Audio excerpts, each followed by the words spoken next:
S&P 500 지수가 사상 처음으로 4,000포인트를 넘어섭니다. 신고가가 발생한 거고요. 다우지수, 나스닥 모두 강한 상승세로 마무리가 됐습니다. 미국 시장에서 이렇게 증시가 상승하고 있는 배경은 대형 인프라에 대한 확정치가 나타났기 때문이죠. 바이든 대통령이 어마어마한 초대형 인프라를 확정짓는 모습을 만들어냈고요. 또 경기지표도 예상했던 것보다 더 좋게 나왔습니다. 여기다가 국채금리까지 아래쪽으로 떨어지면서 하향 안정세로 들어섰습니다. 이런 부분들이 투자 심리를 크게 개선시켰다라고 볼 수 있겠는데요. 미국 증시 좋은 이야기들 한번 알아보도록 하겠습니다. 연기금들이 계속해서 팔고는 있는데 아직도 더 팔아야 한다라고 이야기가 나오고 있습니다. 비중 줄이기가 쉽지 않다 이런 얘기를 하고 있는데, 연기금들이 이제 계속적으로 비중을 축소시키는 그런 전략대로 계속 간다라면 아직도 더 많이 팔아야 한다. 계산대로 친다라면 그래도 최대 30조 원까지도 팔 수 있다. 이런 얘기도 나오고 있습니다. 연기금 도대체 어디까지 팔아야 될 것인지, 어디까지 팔게 될 것인지 알아보도록 합니다. CFD라는 상품에 양도세가 부과가 되는데 그것 때문에 수급에 대한 기대감이 생긴다라고 합니다. 그동안 이 CFD라는 상품에 양도세가 부과가 되지 않았었기 때문인데 지금 4월 1일부로 해서 양도세가 부과가 됩니다. 그래서 양도세 부과 전에 많이 팔았다는 이야기죠. 도대체 이 CFD가 뭔지, 그리고 왜 수급 기대감이 생기는 것인지 알아보도록 합니다.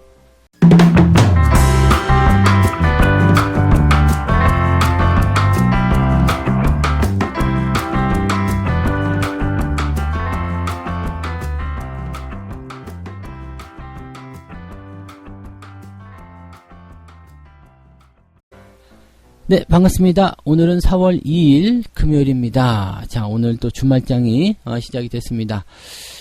주말장의 변동은 항상 여러분들 아침과 오후가 다르다는 거 기억을 하셔야 됩니다. 그래서 오늘 시장의 흐름은 미국 시장에 힘입어서 상승 출발을 할 가능성이 굉장히 높겠죠. 미국 시장에 대한 기대감을 통해서 상승 출발한다라면 오후에는 슬슬 주가가 상승분을 반납할 수도 있다라는 것만 기억하시면 되겠습니다. 다만 이제 이러한 부분들이 거의 100%는 아니잖아요. 그래서 증시가 상승 출발, 그러면서 계속 상승세를 이어갈 수 있는 배경에는 매수세, 즉 수급에 대한 부분이라고 생각하시면 되겠습니다. 외국인 수급이 계속적으로 들어와 준다라면, 또는 연기금들이 혹시라도 매도해서 매수를 전환해 준다라면 증시가 빠질 일은 없을 겁니다. 그래서 오늘 같은 날은 특히 더 이 수급에 대한 변화, 수급에 대한 동향을 체크하시면서 투자 대응을 이어가시면 좋은 결과가 있을 거라 생각합니다. 일단은 미국 시장 상황을 좀 보게 되시면 S&P 500이 지금 4,000포인트 넘어서면서 신고가가 나타났습니다. 4,019에요. 4,019.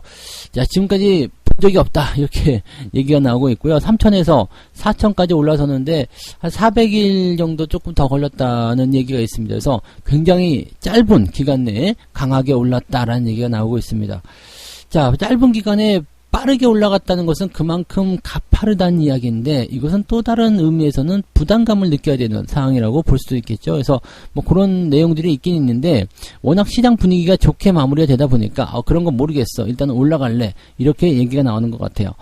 다우지수가 0.5% 상승했습니다. 그리고 나스닥이 1.76% 상승세를 보였는데 분위기 자체가 아주 좋았습니다. 일단 상승 출발하고 나서 약간 흔들리는 모습은 있었습니다만 됐고요. 그리고 막판에 더 많이 상승하면서 마감하는 그런 강세의 어떤 포인트를 보여줬습니다. 장중에도 계속적으로 상승하는 모습이었기 때문에 일단 분위기 자체가 한 차례도 나빠지지 않고 계속 좋은 흐름을 보였다, 이렇게 볼 수 있겠고요. 다우지수나 나스닥이나 또는 S&P 500이나 전부 다 올라가는 장세였기 때문에 투자자들 입장에서는 와이낫이 된 거죠. 왜 이렇게 장이 올라가고 있는데 좋은데 왜 투자 안 해? 이런 상황이 또 만들어졌다 보시면 되겠습니다. 그래서 그동안 조금 주춤거렸던 또는 관망세로 들어갔었던 투자자들의 입장에서도 이제는 좀 사보자, 이런 얘기들 나오고 있을 거라 생각합니다. 그리고 장이 올라가고 있으니까 매도를 생각하고 있었던 투자자들도 지금 이제는 또 매도 안 하고 기다려볼래, 이런 식의 움직임. 그러니까 매도가 나오는 부분들은 멈추게 되고요. 또 그 다음에 관망하던 입장에서는 매수로 전환되는 그런 형태의 모습이 나타났다는 이야기죠. 자, 미국 시장에 도대체 얼마나 좋은 얘기가 나왔길래 이런 얘기가 나왔는지 한번 보도록 합니다.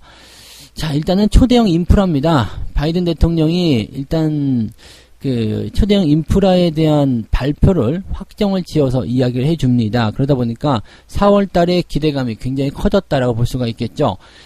미국 시장 시간으로 이제 31일 날 확정을 지은 거기 때문에 어제 4월 1일 미국 시장에서 강한 상승 흐름이 나타났다 보시면 될 것 같은데 2조 달러 정도죠. 2조 달러 초대형 인프라 건설 투자 계획을 공식적으로 발표를 합니다. 자, 이것은 수백만 개의 일자리를 창출하고 미국 경제를 활성화할 것이다 라고 되어 있습니다. 뭐 다리부터 해가지고 다리를 한 10,000개 이상 건설한다 그러죠. 그리고 뭐 여러 가지 부분에서 뭐 인프라니까 뭐 여러 가지 이제 그런 부분들이 만들어지겠죠. 뭐 도시 조성이라든지 뭐 등등의 여러 사업 부분에서 이제 투자가 이루어질 것이다 라고 되어 있는 부분이에요. 그러니까 사실 이 정도라면은요 어마어마한 부분이라고 생각하시면 되겠습니다. 경기 부양에 대한 부분 여기다 플러스 해가지고 지금 2조 달러 규모의 초대형 인프라, 야 이거 돈으로 뭔가 해본다는 거, 돈으로 밀어붙이겠다 이런 얘기나 마찬가지인데, 사실 시장이라는 게 되게 단순한 게 돈이 많이 들어서 밀어붙이게 되면 그것도 반응을 하거든요. 돈 많이 들어왔네? 올라가자. 이런 식으로 얘기가 되는 부분이죠. 돈이 많이 풀렸다라는 것 자체만으로도 호재가 되는 거고요. 근데 이 돈을 푸는 방식이 단순하게 시장이 그냥 막 니들 먹어라 그러고 돈 주는 것이 아니라 인프라 투자. 네, 이 부분은 실질적으로 경기 회복과 아주 밀접하게 연결됩니다. 그래서 경기가 침체기에서 그 성장기로 돌아설 때 가장 쉽게 할 수 있는 정부 정책이 바로 인프라 투자라고 보시면 되겠습니다. 일자리부터 시작해가지고요, 기업들의 실적, 산업 전반에 걸쳐가지고 상승시켜줄 수 있는, 상승 효과를 노릴 수 있는 아주 좋은 결과라고 보시면 될 것 같습니다. 자, 이런 효과들이 일단 증시를 상승시키고는 있는데, 일단 또 단기간에 너무 오르게 되면 좀 부담스럽긴 하겠죠. 그래서 요거 하나만으로는 좀 부족하다. 그래서 봤더니 경제 지표까지도 좋게 나오는 모습입니다. 지금 그 실업수당 청구 건수가 지금 조금 증가했어요. 6만 1,000명 정도 증가를 했습니다. 그래서 71만 9천 명이 나왔는데 시장 예상치가 67만 명이었어요. 그래서 지난주보다는 더 떨어질 것이다라는 전망을 했지만 그보다 조금 올라왔죠. 하지만 아직까지는 뭐 71만 명 이 정도면 괜찮지 않냐라고 얘기가 나오는 거고, 어떻게 보면 시장 분위기가 좋았기 때문에 이게 용서가 되지 않았을까 생각되기도 합니다.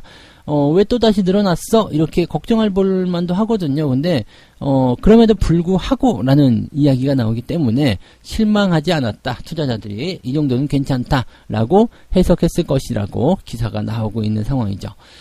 자, 그 다음에 뭐 미국 기업들의 감원 계획이 지금 11%나 감소했다. 그러니까 미국 기업들이 뭐 실적이 어려워. 그 다음에 이제 뭐 코로나 때문에 많이 힘들어. 그래서 사람들을 많이 이제 실업자로 내몰고 있었던 상황이었잖아요. 더 이상 못할 것 같아요. 우리가 지금 투자에 대한 부분들보다도 이제 인원 감축에 대한 부분들이 더 필요합니다. 그래서 이제 사람들에게 이제 실직에 대한 어떤 결과 통보를, 해고 통보를 했었을 텐데 요런 부분들이 그래도 조금 줄어들었다는 이야기예요.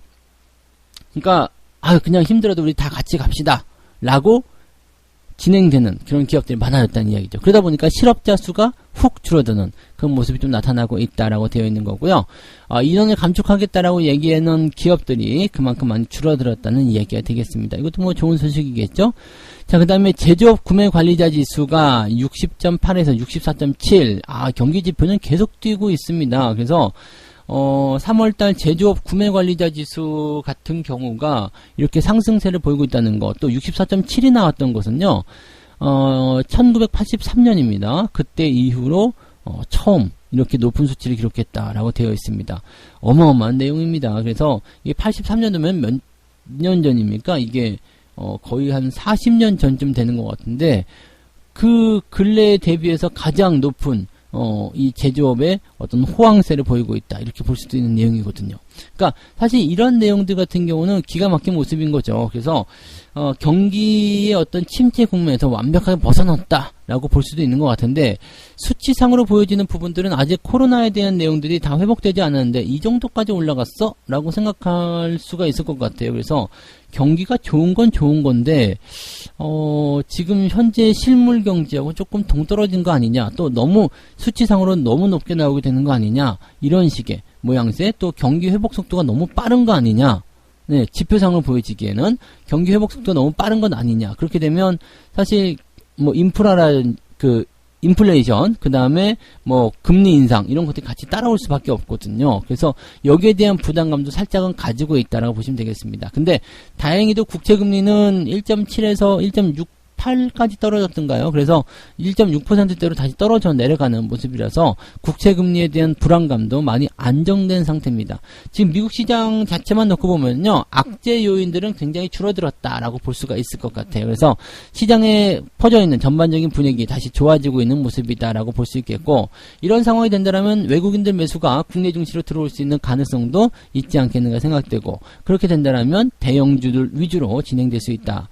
자, 어제 같은 경우 수급이 일단 전기전자 쪽으로도 집중되는 모습이 나타났어요. 이것은 일시적인 부분이라고 볼 수도 있겠습니다만은 외국인 투자자들의 전통적인 매매 포지션, 이런 것들이 전기전자를 통해서 일어나거든요. 그러니까 어떻게 보면 이번에 들어오는 외국인 매수는 찐이다. 찐. 네. 찐, 이건 설명 안 드려도 아시겠죠? 요즘 애들이 쓰는 말이에요. 찐. 제가 굉장히 신세대다 보니까 찐이라는 말도 쓰는 거죠. 찐. 진짜라는 이야기입니다. 이 진짜 외국인 매수 들어오는 것 아니냐, 뭐 이렇게 얘기를 하시면 되겠습니다. 제가 오늘 또 좋은 거 하나 알려드렸어요. 그죠? 찐. 네.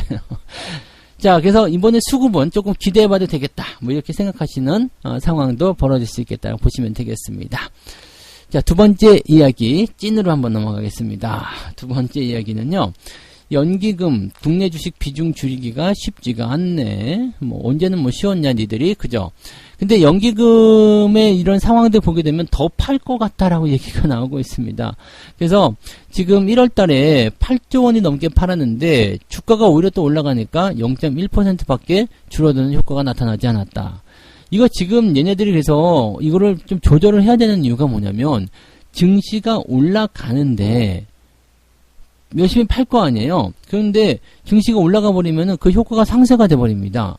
주가가 내려가 버린다라면 이 효과가 자체가 이제 미비하게 뭐 상황이 만들어지겠습니다. 크게 만들어지겠죠. 그러니까 뭐 1% 팔아야 된다. 그런데 주가가 떨어졌어요. 그러면은 뭐 한 1.5% 효과를 가져올 수 있잖아요. 그래서 매도를 하는 것이 어떻게 의미가 있을 수 있겠는데, 증시가 다시 이렇게 올라가 버리게 되면 연기금이 열심히 팔았지만, 네, 증시가 다시 올라가면 어떻게 돼요? 그냥 말짱 도루묵이죠. 어차피 또 비중이 늘어났을 거 아닙니까? 그래서 이 시장이 올라갈 때 비중을 계속 줄인다. 이것 자체가 사실 연기금에게는 넌센스라고 보시면 되는 거죠. 그리고 그렇게 된다면 증시가 올라갈 때마다 계속 팔아치울 수밖에 없는 얘기죠. 결과적으로는 뭐 그냥 뭐 다 갖다 팔아치우는 상황이 벌어지게 되는 거고, 뭐 가진 거 별로 없는 그런 상태가 되는 거죠. 그러면 증시 상승을 연기금이 과연 누릴 수 있겠느냐, 그런 의문점이 들 수밖에 없습니다.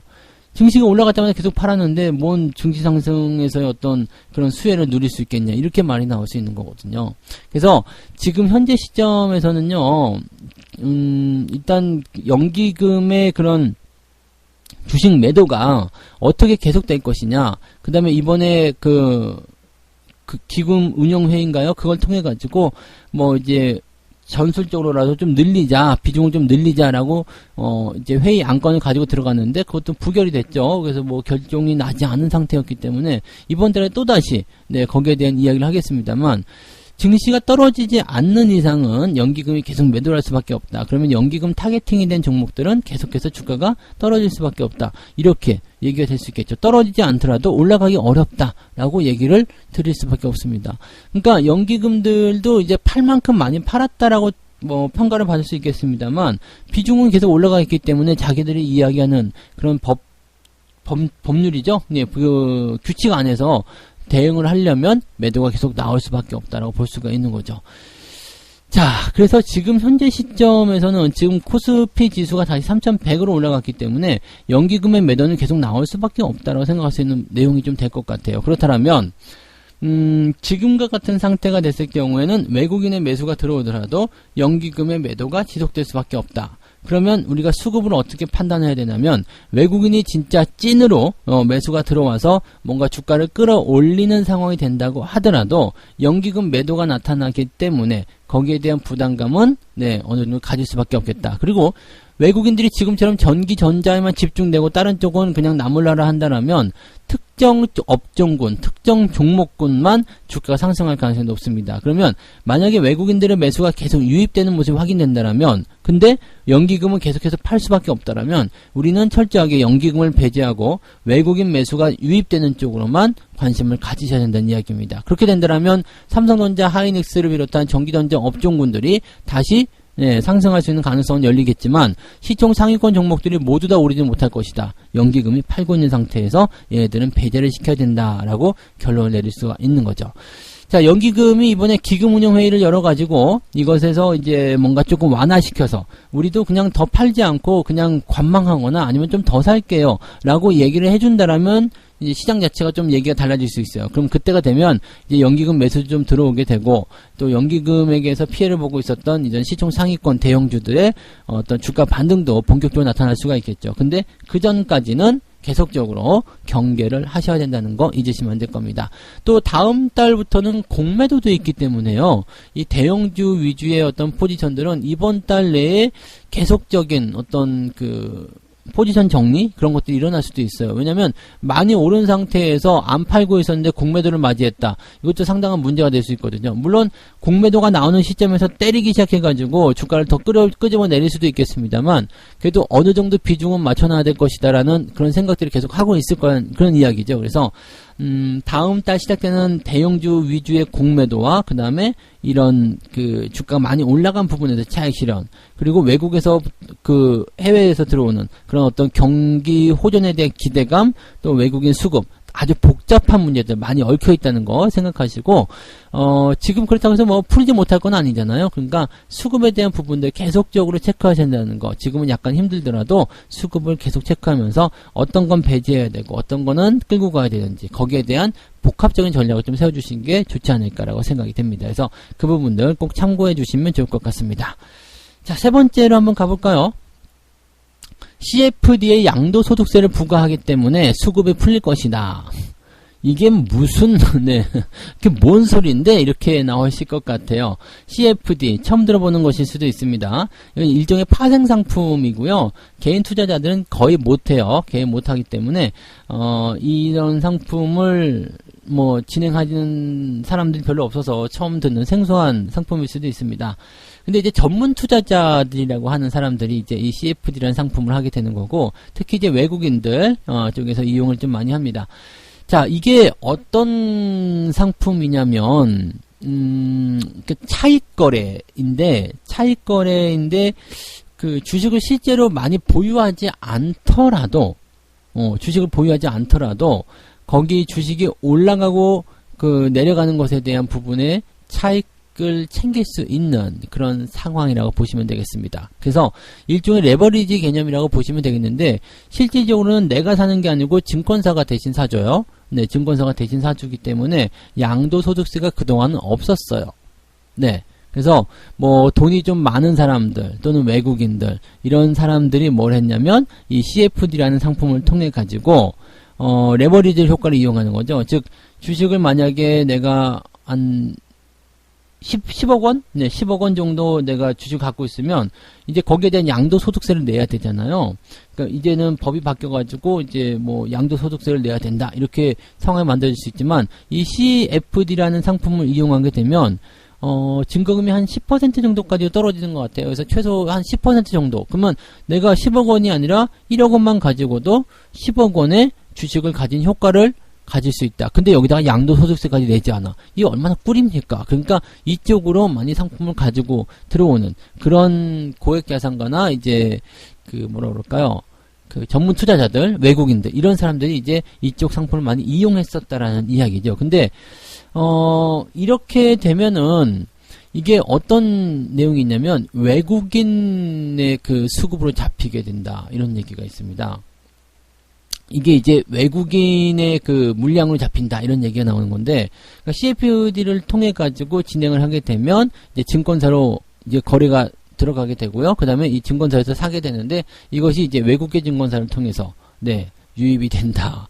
이런 얘기가 되는 거죠. 그러니까 이게 뭐 사실 여러 가지 부분에서 좀 복잡한 그런 상황이다라고 좀 볼 수는 있을 것 같긴 한데 아무튼 간에 이제 외국인 거래로 잡힌다라는 부분이 가장 뭐 중요한 내용이었을 것 같아요. 그래서 지금 외국인 매수가 들어왔다, 외국인 매도가 들어갔다, 뭐 이렇게 상황이 나타날 수 있는 부분들이긴 한데, 자, 일단은 4월 1일부로 해가지고, 이제 양도세가 부과가 되기 시작합니다. 네, 양도세가 부과가 돼요. 그러면, 그동안은 뭐 양도세를 안 냈기 때문에 괜찮았었는데, 양도세가 부과가 되면 어떻게 돼요? 세금 내지 않기 위해서 이것도 팔아야 되겠죠. 우리가 연말에 주식을 팔아치우는 그런 내용들처럼 이렇게 진행이 됩니다. 그러면, 이 양도소득세를 내지 않기 위해서 팔아치우는 세력들이 그런 물량들이 분명히 있었을 것이다. 그러니까 실질적으로 보게 되면 지금 외국인들의 그런 그 모양새들이 많이 빠져드는 또 CFD에 대한 그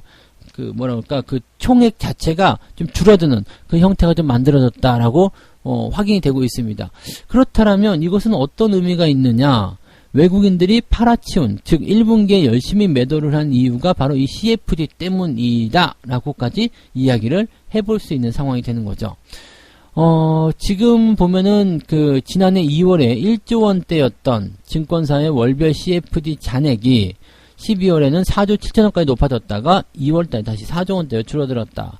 근데 지금 이 수치만 좀 보게 되면 그렇게까지 많지 않은 것 같잖아요. 그죠? 네. 그래서 꼭 이 CFD 잔액이 줄어든 이유가 양도소득세 때문에 줄어들었다고 할 수 있겠지만 이것이 외국인 매도를 대변하고 있다 하기는 더 조금 애매하지 않습니까? 그리고 이 양도소득세가 들어가는 이 4월 1일부터 이제 양도소득세를 내기 때문에 더 이상은 뭐 이제는 아직까지 보유하고 있는 사람들은 더 팔아야 될 이유가 없죠. 지금 팔아도 양도소득세 내는 거기 때문에 양도소득세를 피하기 위해서는 이미 그 전에 다 팔았어야 된다. 그러니까 1월부터 3월까지의 매도는 그런 것에 기인한 것이다. 뭐 이렇게 될 수가 있는 부분들인데 실질적으로 지금 보니까 뭐 그렇게까지 네 작년 12월 그 다음에 올 2월 이렇게 하고 잔액이 그렇게 많이 줄었다.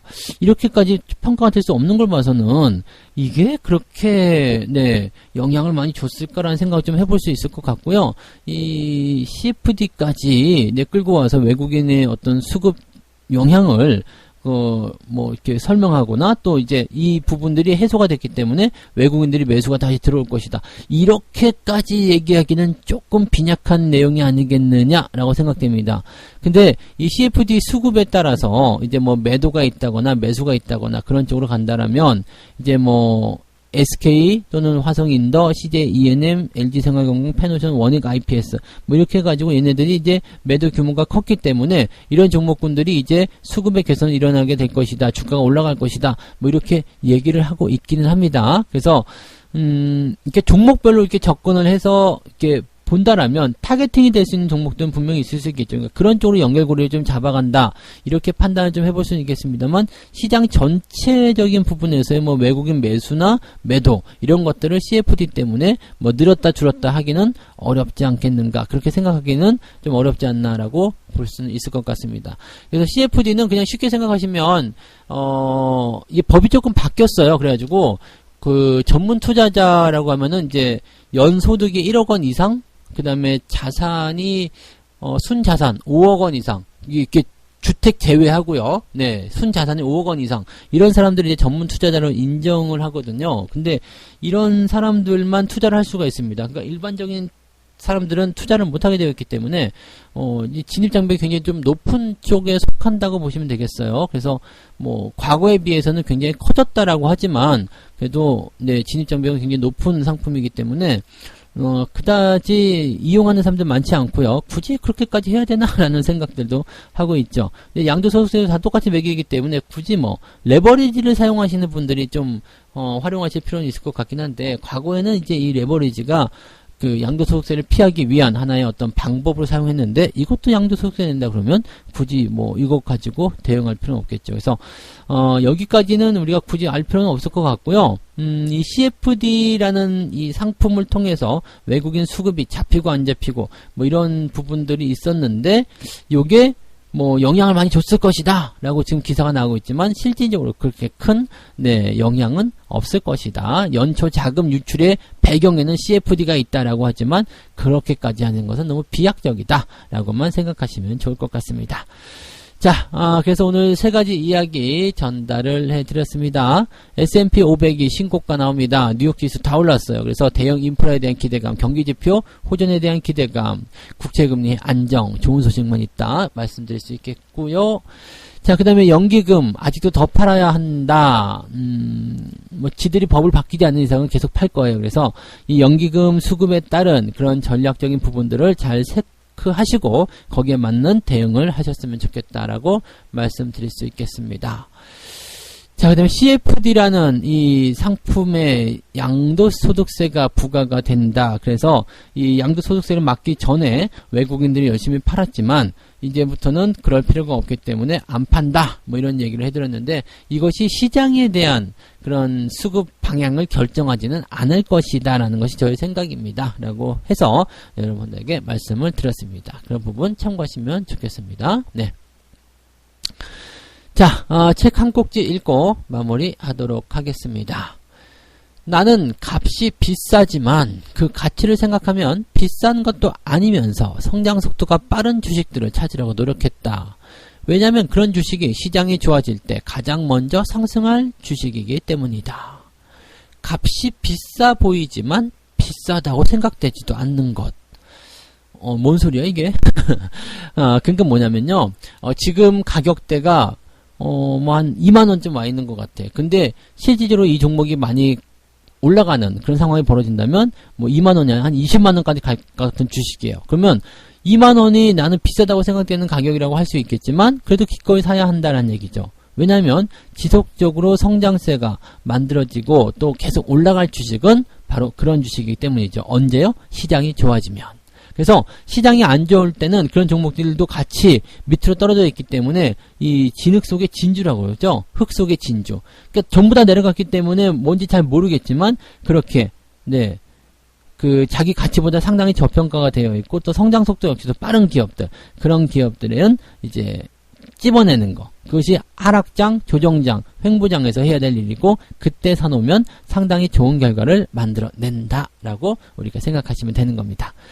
자, 오늘 여기까지 이야기 해드릴게요. 네, 여러분들 모두 오늘 주말장이니까 변동성 약간 있을 수 있습니다. 그런 부분들 잘 참고하셔가지고 대응 잘 하시기 바라고, 네, 오늘도 여러분들 성공투자로 꼭 진행하시기 바랍니다. 한 가지 잊지 않으셔야 되는 거, 아침에 너무 떠서 시작하면 성급한 마음에 따라 들어가지 마시고요. 조금 기다려보세요. 그러면 아마 주가가 조금씩 떨어지게 될 것이다. 물론 이제 수급적인 측면이 어떻게 나오냐에 따라 다르겠습니다만 거의 대부분이 그런 변동성 가지고 있으니까 그런 내용들 잘 참고하셔서 아침부터 너무 서둘러 대응하지 마시고 조금은 느긋하게 보시는 것이 좋겠습니다. 네, 자, 여기까지 하겠습니다.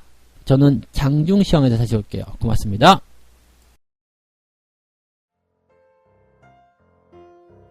본 방송에서 제공되는 모든 정보는 투자 판단의 참고 자료이며 투자의 최종 책임은 본 방송을 이용하는 본인에게 있습니다.